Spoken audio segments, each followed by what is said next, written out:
2005년이었습니다. 새해를 맞아 크게 잔치를 벌였죠.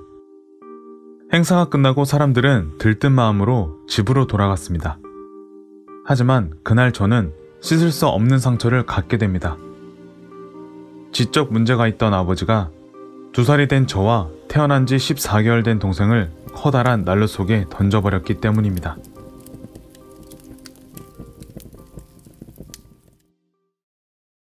시베리아 동부의 한 작은 마을에서 태어난 류샤.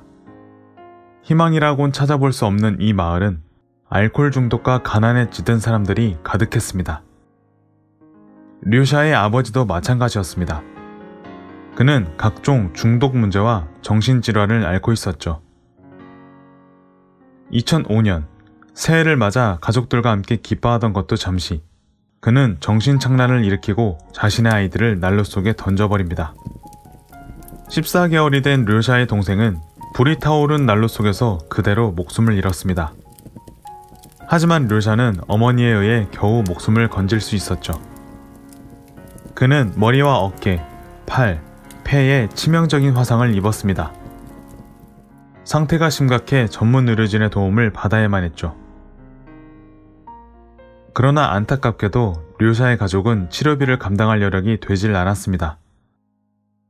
결국 모스크바에 있는 한 가족이 류샤를 돌보기로 했고 그때부터 기나긴 치료가 시작됩니다. 사람들을 증오하곤 했습니다.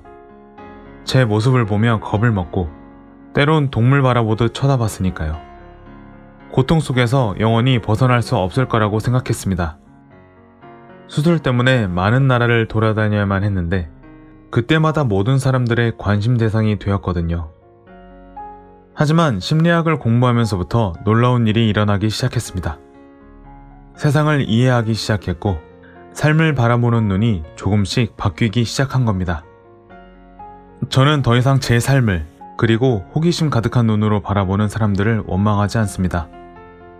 왜냐하면 불 속에 던져지고 씻을 수 없는 상처를 갖게 된 건 제 선택이 아니었고 그들이 저지른 일도 아니었으니까요. 이미 벌어진 일은 어쩔 수가 없어요. 거기에 얽매일 필요도 없죠. 전 그저 지금 이 순간 제 삶을 사는데 최선을 다할 뿐이에요.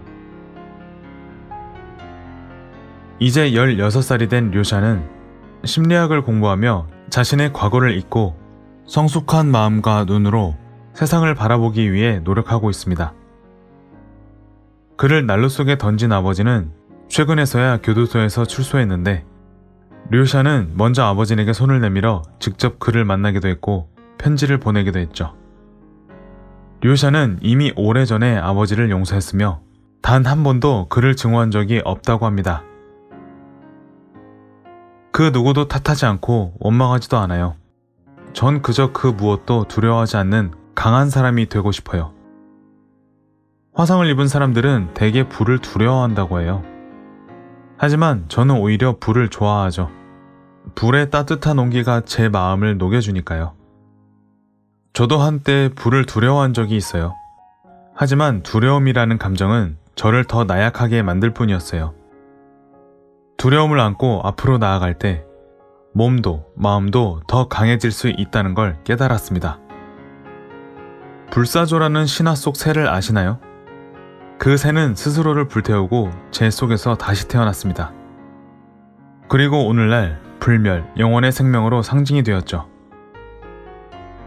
전 제 스스로를 불사조라고 생각합니다. 불 속에서 살아남아 새 삶을 얻었으니까요.